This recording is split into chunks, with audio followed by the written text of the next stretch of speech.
আরও নতুন ভিডিও দেখতে চান?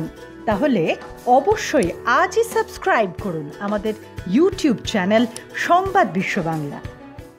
অতএব আমি ক্ষমা চাইছি সমস্ত অর্গানাইজারদের কাছে যে আমাকে আপনারা বক্তা হিসেবে এনেছিলেন। বিষয়টা আমার কাছে খুব ইন্টারেস্টিং লেগেছিল, ইন্টারফেস বিটুইন রিলিজিয়ন, পলিটিক্স। আমাকে অ্যাটলিস্ট ততটা বলেছিলেন। আর দিনের স্পিরিচুয়ালিটিটা আছে, স্পিরিচুয়ালিটিটা থাকলেও কোনো অসুবিধা ছিল না। স্বামীজি এই ব্যাপারে বক্তব্য রাখতে পারতেন, উনি আমাদের সমৃদ্ধ করতে পারতেন। কিন্তু যখন আমাকে ডেকেছেন পলিটিক্যাল সায়েন্সের একজন টিচার হিসেবে, পলিটিক্যাল অ্যানালিস্ট হিসেবে, সেখানে আমি যখন ক্লাসে পড়াই, তখন আমাদের সমস্ত রাজনৈতিক দল পড়াতে হয়, আমার স্টুডেন্টদের কাছে যখন আমি কংগ্রেস পড়াই, তখন কংগ্রেসের প্রধান সমর্থক এবং প্রধান সমালোচক হিসেবে মনে হয় আমাকে।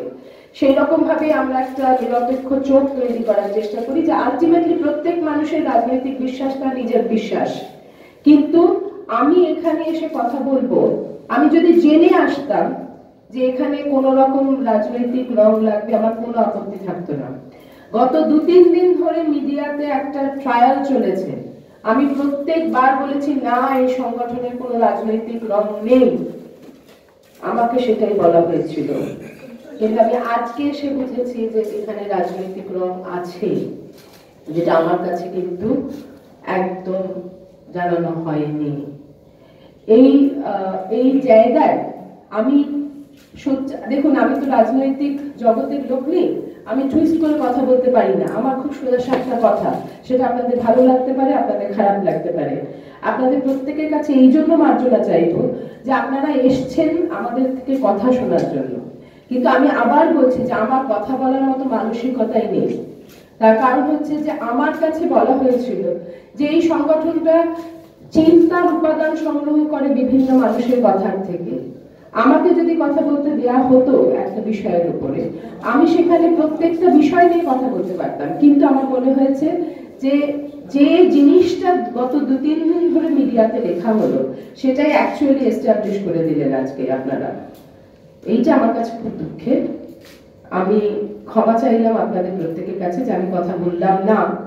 আমি সত্যিকারের সেই দিনটার জন্য অপেক্ষায় থাকবো যখন আপনাদের রাজনৈতিক রং যখনই যেমন হোক না কেন, তার মধ্যে হিপোক্রেসি কম থাকবে। আপনারা আমাকে যদি সত্যি বিজেপি সংগঠন হিসেবে ডাকতেন, আমি তো স্বেচ্ছায় আসতাম, কারণ আমার তো কোনো রাজনৈতিক রং নেই, কিন্তু আমি কনসিয়াসলি আসতাম। আমাকে অন্ধকারে রেখে আজ পর্যন্ত কেউ কোনো কাজ করাতে পারেনি। মান আর হুঁশ আছে যার, সেই মানুষ। আমার মান আর হুঁশ দুটোই আছে, আর হুঁশ আছে বলে এই সত্যের অপলাপের সঙ্গে আমি কম্প্রোমাইজ করতে পারলাম না। আমি ক্ষমা চাইছি আপনাদের প্রত্যেকের কাছে। আমি ক্ষমা চাইছি সেই সমস্ত মানুষের কাছে যাদের কাছে আমি এই কথা বলেছি যে না, এটা নিরপেক্ষ একটা সংগঠনের তরফ থেকে অনুষ্ঠান হয়েছে। আমি সত্যিকারে মনে করি যে কোথাও একটা গিয়ে এই যে ভারত মাতাকে মনে করা হয়, ইনফ্যাক্ট আমি আমার লেখার সেটাই অংশ করেছিলাম যে একটা 1960 সালের পর থেকে কমিউনিস্ট শাসন একটা নতুন কনসেপ্ট এনেছিল, ক্লাস আর ক্লাস স্ট্রাগলকে, রিলিজিয়াস আইডেন্টিটি গুলোকে পিছনে সরিয়ে দিয়ে আসল রিলিজিয়াস নিডস গুলো নেগলেক্টেড হয়ে গেছিল দীর্ঘ সময়। সেই জায়গাগুলো নিয়ে কথা বলার একটা সুন্দর স্পেস হতে পারতো এটা। কিন্তু আয়োজকদের মধ্যে যখন আমি দেখলাম যে মঞ্চে এমন কেউ এলেন যিনি একটি বিশেষ রাজনৈতিক দলের, তখন আমার মনে হয় যে আজকে আমার মিডিয়ার বন্ধুরা যারা আমাকে গত 3 দিন ধরে প্রশ্ন করেছেন, আর আমি সত্যিকারে কিন্তু ওনারাও সবাই এখানে আছেন, আমি ইনোসেন্টলি উত্তর দিয়ে গেছি যে না, এদের কোনো রাজনৈতিক রং নেই। আমি অত্যন্ত ব্যথিত এবং দুঃখিত পুরো বিষয়টা নিয়ে। আমি শোভনদার কাছে ক্ষমা চাইছি, তার কারণ হচ্ছে যদিও ওনার আসার সিদ্ধান্ত ওনার নিজে, কিন্তু সংগঠনটি সম্পর্কে খানিকটা তো আমি বলেছি। সুরজিৎ বাবু যখন আমার কাছে এসেছিলেন, সুরজিৎ বাবুকে ইন্ট্রোডিউস করার থেকে শুরু করে আমি প্রত্যেকটা জায়গায় একটা বিশ্বাসের থেকে কথা বলি, সেই বিশ্বাসে আমার ভীষণ আঘাত লেগেছে। আমি তার জন্য ক্ষমা প্রার্থী। আর আমি এটুকুই চাইব যে আগামী দিনগুলোয় সত্যিকারে Bengal should think What we have lost is the tradition of thinking. We have arrived at a point of time where everything is so very politicized. You have politicized everything, and that is the main obstacle in the process of thinking.